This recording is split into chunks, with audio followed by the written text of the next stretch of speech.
Hi, my name is Krumbine, and it's taken me nearly 38 years to get to this, but here we are. An audience of one is still better than an audience of none.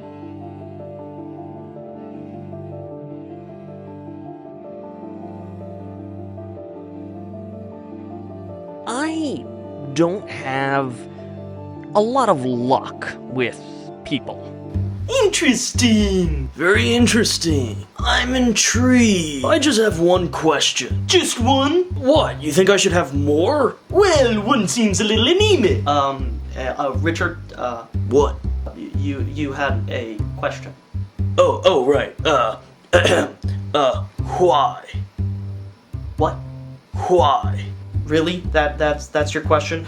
Richard, I'm talking to puppets. I'm actually doing all of your voices right now. Poorly, I might add.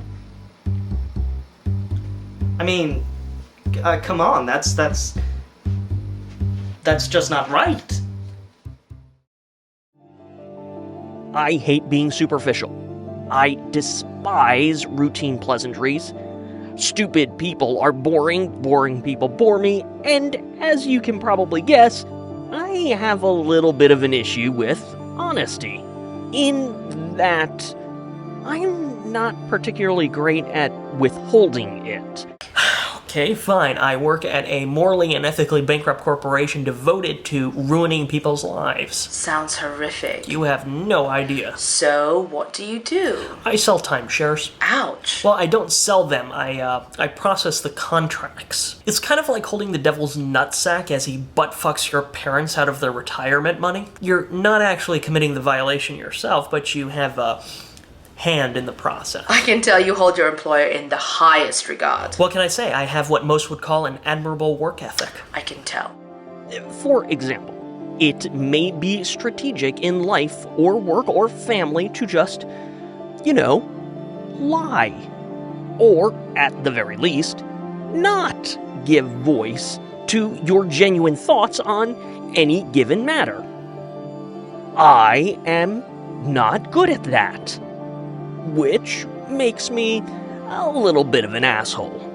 And the next step. Complete, total, utter failure because no one gives two that you wrote a book. What the do, you arrogant piece of You're still a no one from nowhere, and that reeking pile of word mush you like to call a book is gonna slip into the digital abyss, never to be seen again! Welcome to the glamorous world of self-publishing. Now go yourself. Okay, a big bit of an asshole. A wildly creative, inventive, productive writer and video producer, and an asshole. But that's okay. That is who I am. I'm an opinionated, aggressive, progressive as fuck, ripplingly sensitive, creative asshole. And as the saying goes, those who matter don't mind. And those who mind, well, they don't matter. At least that's what the pandemic taught me. Seriously, fuck 'em. I mentioned I had a problem with being too honest, didn't I? I got it. What I was gonna say. Swear to God, Krumbine, I'm gonna punch you in your asshole. I'm gonna punch you there. And maybe make it stick like a puppet. You'll be a puppet. You'll be a fucking ass Krumbine puppet on Obsquatch's hand. Hello, I'm Krumbine. This is a Krumbine and Krumbine show. Oh, this is a Krumbine show. Krumbine's brain. This is Krumbine's brain with Obsquatch's. This is Krumbine's brain with Obsquatch's hand on it. All right. Since properly coming back to YouTube this year with audiobooks, short stories, and, well, this, I have been very slowly, and unsuccessfully, clawing my way out of YouTube insignificance. Very, very slowly, very, very unsuccessfully. And as discouraging as this starting point has been, I'm actually okay with it. Because, like we've already established, an audience of one is still better than an audience of none.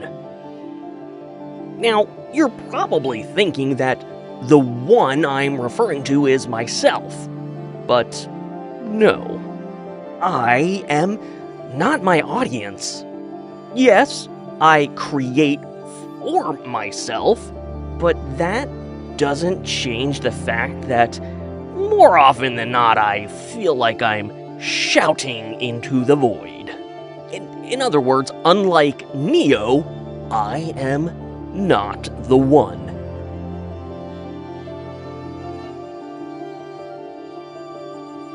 The one also wasn't my girlfriend either. Ex-girlfriend. I actually wrote this a long time ago, and let's just say a lot of life has happened since then. My ex was the first to show me what it meant to have a person that really, really supported your art. Seriously, within weeks of knowing each other, she was actually reading my books. I have been married and blood-related to people who have never read anything I have ever created. This is problematic. We're talking about the epic, never-ending sci-fi fiction blog? Have you read it? I'm aware of it. You never read it? I'm aware of it. I've read every single one of your books. And I've read your book, with additional emphasis on the singular nature of the word book. Of course you read it. Everybody read it. It's a bestseller. Was a bestseller? At least I've had a bestseller, even if it's only been one. How's the whole self-publishing working out for you, you arrogant son of a bitch? Jesus, fellas. So, yes, the outgoing girlfriend was great in a lot of really important to me ways. But obviously with the whole ex thing, she was definitely not the audience of one. Neither was my girlfriend's mother, who was remarkable and very special to me in her own right. With even more levels of familial separation, and thus a total lack of obligation, this beautiful human had read and proofed every book and short story I had written over the last several years. Some of which I didn't even ask for. She just did it because she was interested and invested in what I was creating. Fucking wow! The gratitude I feel because of her generosity and support, again, that was real creative support. That is what it looks like. She really deserves so much more than just this brief mention. I'm trying to find the words to say all the things I want to say to you, to you, to you, to you, to you, to you, to you, to you. But I need to get to the actual audience of one. That one who is better than none. The one that I talk to pretty much every day, actually. And no, I'm not talking about an emoji text or anything stupid like that. Remember, I don't do superficial. No, I'm talking about, like, actual phone calls. On the phone. I am talking about this guy. I don't believe you. Oh, wait a minute, I'm a little parched. Hold on a second. Ah! That's right, swag, baby. That's right. Got my swag, my man. Well, it wouldn't take an hour just to take a shower if I only had a leg. Down the road I I'd be skipping, and I wouldn't be tripping if I only had a leg. I'm talking about the guy I produced an entire short-form documentary about. Yes, Maddie and I share ideals, values, and, most importantly, creative instincts. And unlike, say, my ex-girlfriend, there is no, well, let's just call it an intimate obligation to say nice things, much less watch or engage with my art in the first place. While I create a lot of my art simply to find out if I can create it in the first place, I write and create art for my audience, for Maddie, to surprise, delight, and entertain. Maddie has been my perfect audience ever since he randomly discovered early day webcams and literally shoved himself into my life. He is the perfect audience because he's the perfect cheerleader. And with his own musical background, he understands the creative process, which only makes him a better cheerleader and an even better audience. Oh, hey, Dad, what's up? Nothing. Hey, did you get a job yet? Yeah, I'm working with vampires. Cool. Yeah. Here's a little song for you, Krumbine. And all you webcammers out there. Here we go.